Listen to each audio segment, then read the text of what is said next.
So, hey there. So here is the program as I was telling. So I'll be sharing this PPT with you. Okay.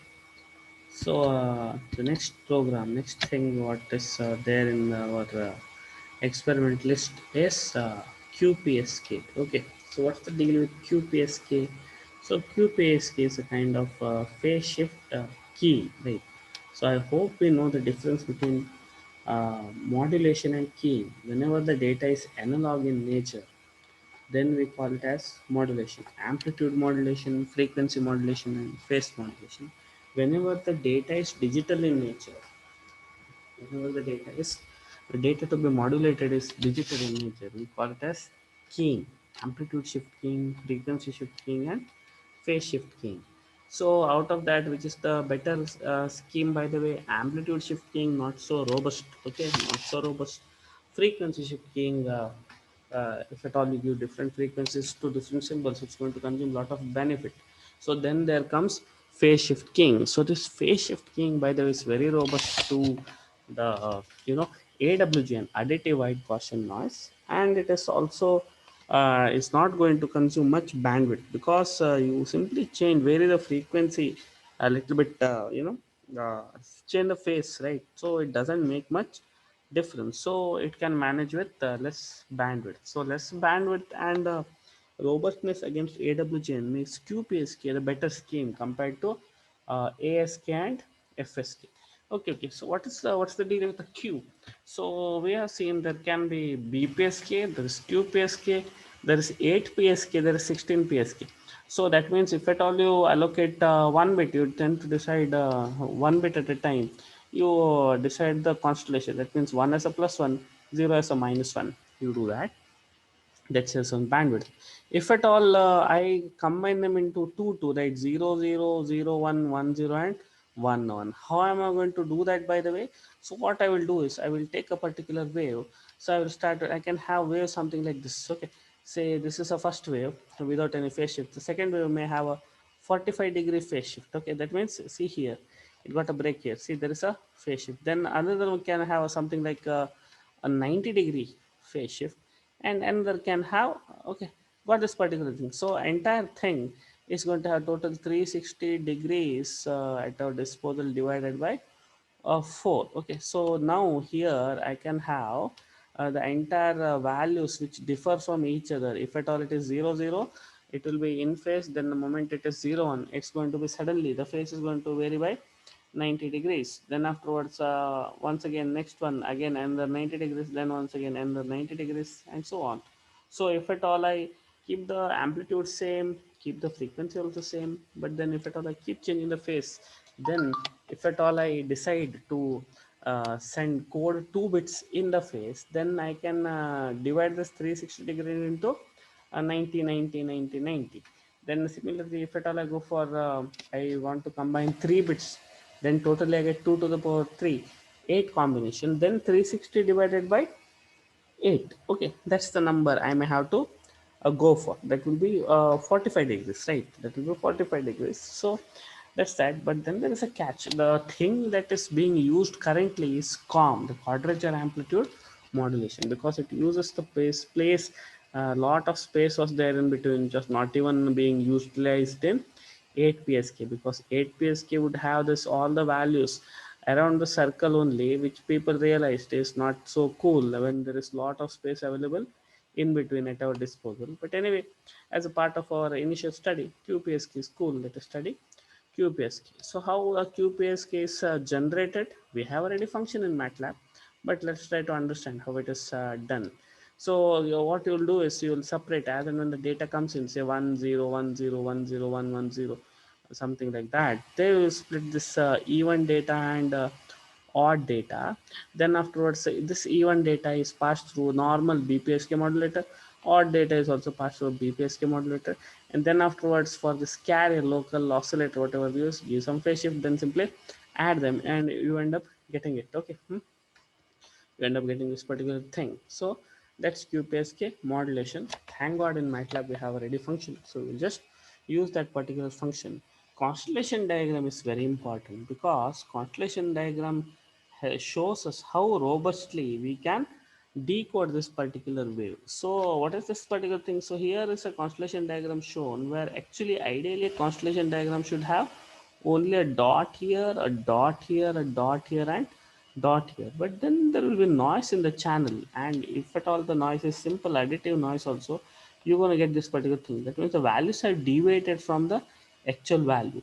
The modulation scheme is worse when these values, the dots in this particular side, start spilling here, okay, and giving an impression of a say what is this 0 1 being 1 1, okay, and that is the limit, okay. See here, if at all I have gone for QPSK, there is some noise in here, and this has spoiled the whole party. If at all I had gone for an 8 PSK, can you imagine what would have happened? So I would have a dot here, a dot here, and a dot here, and a dot here, right? 8 PSK will be giving me 8 combinations, and then if at all these lollipops they pop up here, and little bit more noise, then boom, okay. So this is not done, okay? This is not done. So constellation diagrams gives you idea about how is the actual situation. So the thing with this particular program is, so one stresses on the constellation diagram. So you can see for all the studies, basically the constellation diagrams give you the minimum distance between the constellation points, okay, and how they are far away from each other. That only usually gives you the robustness, okay. So like them, see here, the farthest distance is not a concern, but the nearest one is always a concern for us. So that's why one is constellation diagram, which you are interested. Second one is a simple QMSK modulation and demodulation. So let us get started. So let me take you to the Matlab program, whatever we have uh, here. Let me take you to the Matlab program. So QPSK modulation and demodulation. For this particular thing, just to make little interesting, what I have done is I have taken random data here of length 5000. So randi is a function to generate some random data, okay, of ones and zeros. Then afterwards the entire data has been combined into two bits, because for QPSK I need to combine 2 bits. Then for 000110 and 11 I am going to do some sort of phase allocation, right? That's why you can see here the reshape function is for that. You can see that function. Wait a second, let me just clear this, and let me take you to the workspace on the kind of changes that's going to happen. I don't know, can you see this workspace here? See, you can see first I happen to generate 5000 point data. Then after, what has been done is this particular data has been reshaped into combination of two bits each, combination of two bits. That's QPSK. If at all I wanted to use 8 PSK, I would have combined three bits each, okay, to get some thing, okay. And now what I'm going to do, so what I have done is for 00, and I have coded a 00. Let us take 00 as 0, 01 as 1, 11 as 2, and 10 as 3, okay. So now I have the data here. I just simply compare each of this particular data, and I will code it that 2 bits 0 is 0, then 01 is 1, 11 is 2, and 10 is 3. It's very strange, right? 00 is 0, fine, 01 is 1, 10 could have been 2, and 11 could have been 3. But then they say that in case the data, wait a second, here let me take you to those slides whatever I was talking about. Hmm? So this particular thing, whatever they say, okay. So usually whenever the bits are changing, things when they change continuously, as per author, there is less chance that both the bits change. See, 00 may become 01, 0001, 10 and 11. See, from 00 to 01 to 10, if it has to go, then both bits need to change, okay, and it is very unlikely. And suddenly when both bits change, it's going to go for a very wider bandwidth, little spilling in the bandwidth, which may be inefficient. So usually the practice is to go for a gray code. Now the deal with gray code is, you can see from 0001 there is only one bit changing, from 01 to 11 only one bit changing, 11 to 10 also only one bit changing, okay. So That's the thing. Remember that it's called gray coding usually. Okay, now let us go back to the program. Yeah, so here we are. So this particular step was the coding from each combination I had to define. If it was 8 psk, I would have said 000 is 0001 is 1, and so on. So okay, now afterwards, yeah, how do we do the modulation? As I told you, there is a ready function. Pskmod is the function. You give symbol and you give also the offset. Okay, so this is not 0 90 degrees. So as I told you, QPSK, right? So in QPSK we are not going for, so what did I tell you?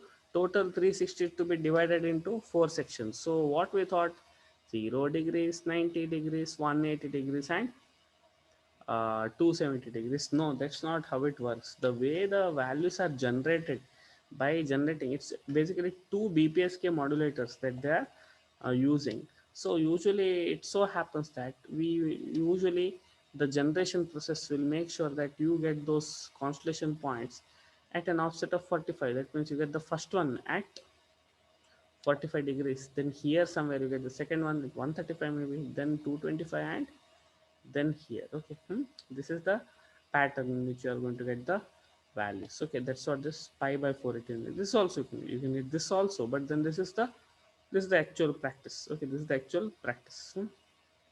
Okay, so what else, by the way? Yeah, so here it is, the modulation. Okay, ready function is there. So here you have the scatter plot. Then I wanted to show you, in case there is noise in the channel, how things are going to get bad. So just to indicate that, what I have done is I have taken a noise varying from 0 dB to 20 dB. So AWGN of 0 dB, let me tell you, is bad, and AWGN with an SNR of 20 dB is something that is good. 0 dB is bad and 20 dB is good. Okay, remember that. So I have taken this particular data, whatever it is, and SNR has been added to this particular in the loop, and the demodulation has been attempted,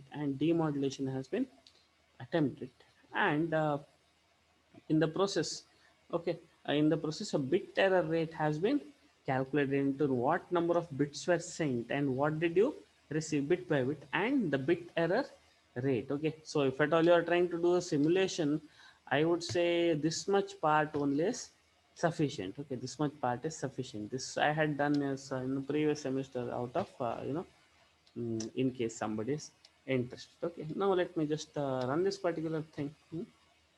Now let me run this particular thing.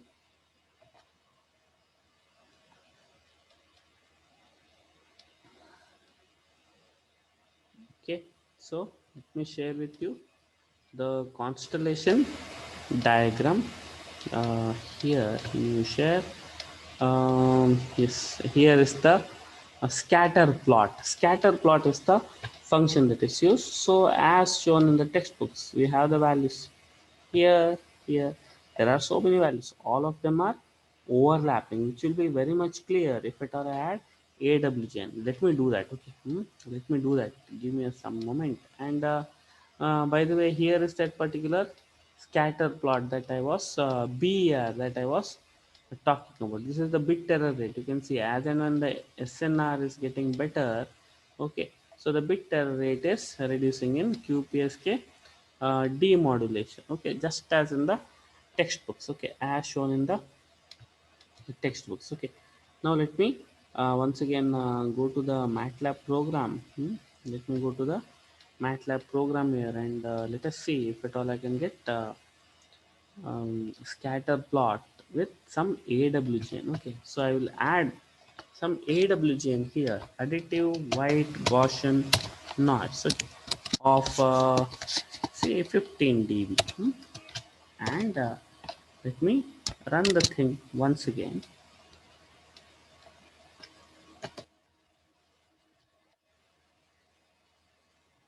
Okay, now can you see this particular thing? New share, and there we go. So what did I do? I have added an additive white Gaussian noise of 15 dB. 15 dB additive white Gaussian noise. You can see now things have gone. Earlier it was a cute looking dots, right? What we had here, right? A dot here, a dot here, dot here, and dot here. Very easier for us to demodulate.